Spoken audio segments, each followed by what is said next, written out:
The first ever Escalade, and this one's Hoovie's, and of course it's broken. What broke? Let's find out. Let's get started.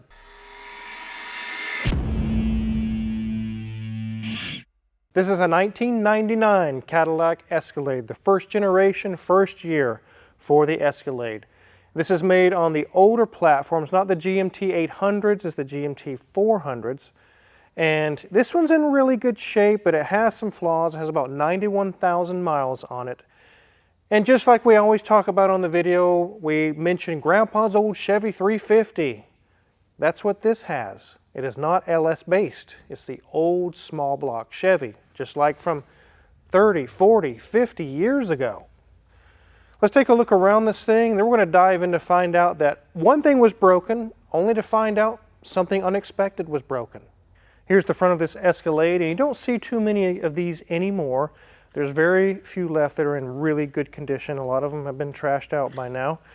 It does have some rusty, crusty wheels. I believe them to be original to the car, but as we get towards the back, you can see the wheels have a greenish tinge to them because they're corroding pretty bad. That's one of the bad things about this particular Escalade. As we come around to the back, you can see it has just simple designation, Escalade, Cadillac. It is black. And other than the wheels, it shows pretty well. Let's go ahead and hop under the hood. So this is an older model Escalade. It does have OBD2 still, and it has computers and things monitoring. It does have a check engine light. And there are times I really appreciate hidden things watching out for me. Just like the computers in modern cars, they're constantly monitoring the car's systems to make sure everything is running right. If it finds a problem, the computer doesn't have a problem throwing a code and a check engine light. Unfortunately, life doesn't do that. When someone on the web has your information, you would never know unless you have taken intentional steps to protect yourself. It's not your fault your information is out there. Remember all those data breaches from the news? Companies you had legitimate business with had their systems hacked, exposing you and your family. I've been using Incogni now for about a year. They track down and remove my information from multiple sites like directories, people search sites, and commercial databases. They have removed my name over 860 times. 860!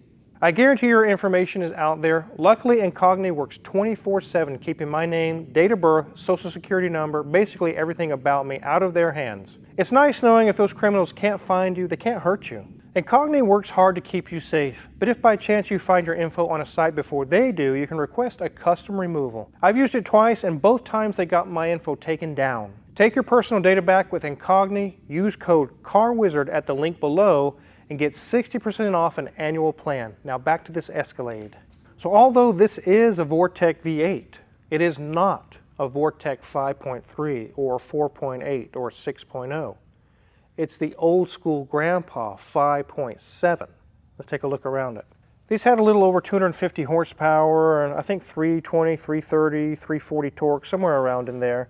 They're very easy to work on except for the fuel injectors. And if you look on the side of the intake here, you don't see any injectors. And the reason why is because they're underneath what I call the turtle shell. It's that black plastic piece there. It's got poppet style injectors, and they are known to fail. Luckily this one's running fine, but when they fail, it can run erratic, it can have misfires, it can run really poorly. Obviously the check engine light will probably come on. Quite a lot has to come apart to get down to it, and here's a picture of what it looks like. It's called the spider assembly. Basically it looks like a spider. It's little injectors. They have an upgraded MPFI injector set now. You can buy them at your local parts store, and they have them. It's a fix, it's an upgrade that solves that issue. But other than that, these are really bulletproof engines, just like the 350 has always been. Good torque, good power, stupid reliable. I mean very, very reliable. Just like the LS-based engines, they're very reliable as well. But this one had a leak from the power steering pump. Let me show you where that's at. Here it is right here. And unlike modern cars where power steering pumps can bolt off pretty quickly, the pulley on this one, as you can see, it has a little nose on it that I'm shining my light on. You have to have a special puller and pull the pulley off. Then you can get to the bolts and take the power steering pump off. Quite a bit of an ordeal to get the pump off. So it had a pretty good power steering leak, and Tyler actually had a friend replace the steering gearbox, thinking that would solve it. And although it did have a slight leak, it wasn't the major leak. So Hoovie brought it here for a few other things, and we found out the power steering pump was truly the culprit all this time. It's already been replaced. Danielson got it removed, and it is now leak-free. If you guys notice, I've been saying Danielson a lot lately, and some of you are wondering, what about Junior Mint? Where'd he go? Well, you guys know we're going to be soon moving to New Mexico, and he's already found another job elsewhere. He's currently working at that new job. Very, very cool that he had a really great opportunity, and really happy for him, but you won't be seeing Junior Mint on the channel anymore. So that's why you're not hearing much about him. He's not here. There's something else that broke on this car, though. It was quite inconvenient for Danielson. But let's let Mrs. Wizard show you guys around the interior. I wish the videos had smell-o-vision. You could smell the interior. It smells so good in these Escalades. Take it away, Mrs. Wizard. Okay, ladies, gents, get ready. This thing is sweet. It has 91,093 miles on it, almost 94 there. By the time you roll it out the garage here, it'll probably be at that 94. But the gauge cluster is really nice. I like that wood design behind everything. All the gauges we're used to seeing back in the day, they're now buried between 5 screens to, have to get through with your infotainment screen. Nice. But they're all right there, easy to read. Dash is in really good condition, looking nice. So we move over, we've got our airbag, we've got our glove box, we come over here to the center section, we've got all of our HVAC controls, we've got the radio, looking good. I like how we have the radio up here, HVAC, and then here is where we can put in a CD, which is interesting, so I'm going to show you something in a second that almost makes this obsolete, but whatever. As we move down, I'm not so sure why we have a spark plug there, but it does say Cadillac right there in the wood trim. Couple of cup holders. We have a nice armrest, and we have one button up here that launches this open, where you could put some nice things, store your phone, whatnot. And then we've got a side button over here that opens, and here's what I was going to say a second ago. It has a 6-disc changer right here in that center console, so I'm not so sure why they need one in the dash as well as here, but obviously this must have been an add-on addition, and they didn't know what to do with that slot otherwise. But looking good, looking nice, everything snaps into place. These seats, this is why Tyler bought this. I guarantee it. The man loves Cadillacs. He loves, cars that feel like you're riding around in a sofa. And that is what this seat is. Look at this. It's very plush, nice, very lovely leather. Got an armrest. You can just see how much it just wants to hug you in the car seat. Door card, looking really good. Got wood trim on there. Got lots of ivory. This is the era of ivory. And as we get to the back seat, yes, it is a very wide back seat. It does have a 40-60 split, but again, looking really good. Probably held a few kids in it today, but looking really nice. Headliner, good shape, nothing going on up there. And because this is a 1999 vehicle, we don't have buttons on the side. Look how narrow it is. I mean, we're not used to seeing this center section where the airbag is so narrow because we have so many buttons on each side today, but that's what we've got. Has nice wood on the top and on the bottom, so looking good in here. Let's get this on the lift and see what it looks like on the underneath.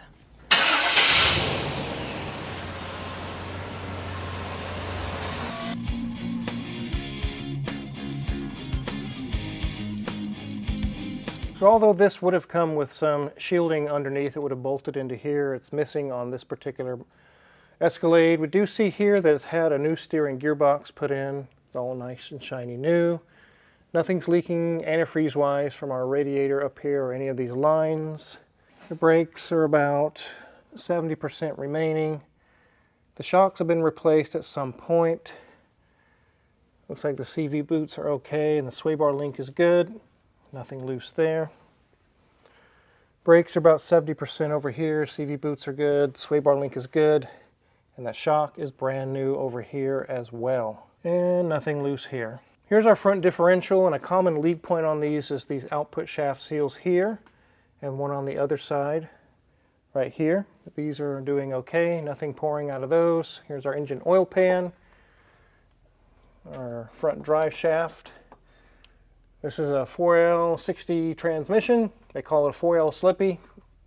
Luckily this one's not slipping. Here's our big transfer case. Nothing leaking out of there. Here's our rear drive shaft. And beefy fuel tank. And our exhaust is all stock. I do see that the rear shocks have been replaced with some spring helpers. It probably would have had air suspension at some point in the back, but it's been replaced with these. It does have drum brakes in the back. The sway bar links are intact. Nothing leaking out of those. Nothing leaking from our differential. And nothing leaking out of this drum brake either. So everything looks decent under here and there's no serious leaks. We do see the upgrade on the suspension, so they don't have to worry about air suspension anymore. There's air in the spare, and let's check the date codes on the tires. So we have here 21st week of 2023. So these tires have got a lot of life left in them. Some Bridgestone Duelers. Let's get this thing on the ground.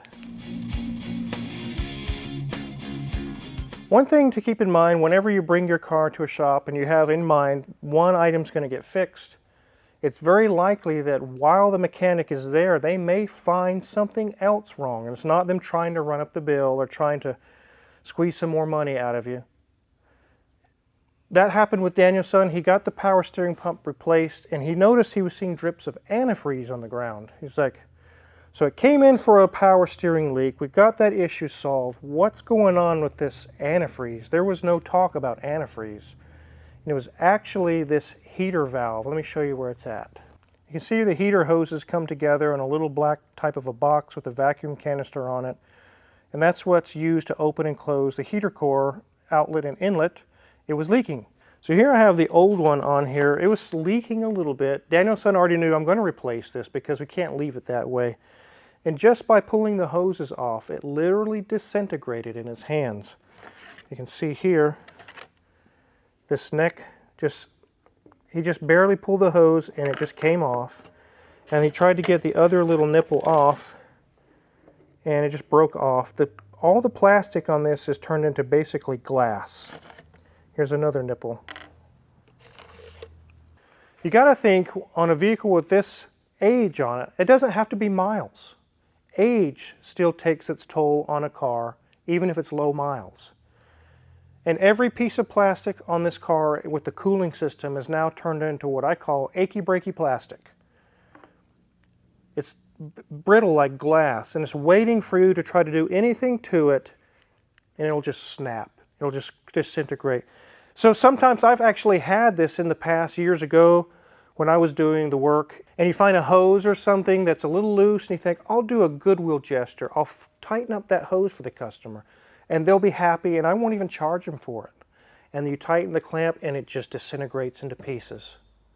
You're like, oh my God. And then the customer's like, well, you broke it. Even though you were just trying to do a goodwill gesture, now this part broke. Everything on the cooling system on this car is achy breaky plastic now. And I let a customer know when they bring in something like this, if we're working on the cooling system, if these things break into pieces, you're paying for it. It's because its age is caught up to it. It's not the mechanic's fault. It's not the shop's fault. Age is the fault here. Luckily, Hoovie understood. We told him that was bad, and he said, oh, well, go ahead and replace it, obviously. So that's been replaced, power steering pump leak is fixed, and now this thing's ready to cruise back on the road again. And it cruises so nice, guys. I can remember when these came out new, and they were so cool. Escalades were the pinnacle of SUVs for quite a while, a number of years. If you had money and you wanted to flaunt it, you bought an Escalade. You can watch it in the early 2000s. R&B, rap, rock music, all the different music videos out there, they're driving Escalades. That was the top thing. Until when 2003-04 rolled around and the Range Rover came out. And it put a serious dent in Escalade sales. Now, the Range Rover is what the wealthy go to, no longer an Escalade. Some people still buy the Escalades, but not so much anymore. The Range Rover is where it's at. In fact, Mrs. Wizard was looking up the other day and saw where a Range Rover was costing as much as an Escalade. And the Escalades in some trim forms can actually be more than a Range Rover. Like, well, why would I pay more when I could get a Range Rover for cheaper? It's kind of weird the way it turned out. But I remember when this was basically the Range Rover of SUVs. But these are bulletproof. They're easy to work on. The parts are plentiful. There's lots of things on this vehicle that are used on the Tahoe or the Yukon. And lots of things are interchangeable, so that makes parts available and cheaper. And like I mentioned halfway through the video here, these are getting harder to find. A nice one. There's lots of these out there that are buy here, pay here lots. They're rusted out. They're running on 6 cylinders. They're leaking all over the place, dented up, rusted out. But to find a nice 99 2000 Escalade is really tough right now. This one's not cherry. It's not the cream of the crop.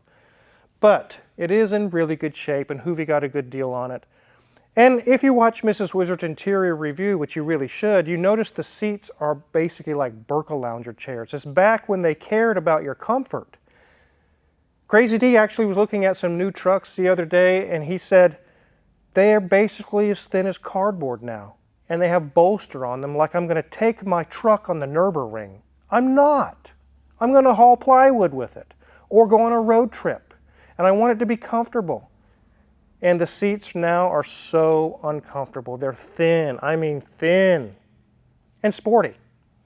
I guess that's what younger generations want, but this is back when you bought one of these vehicles, the seats are super, super comfy.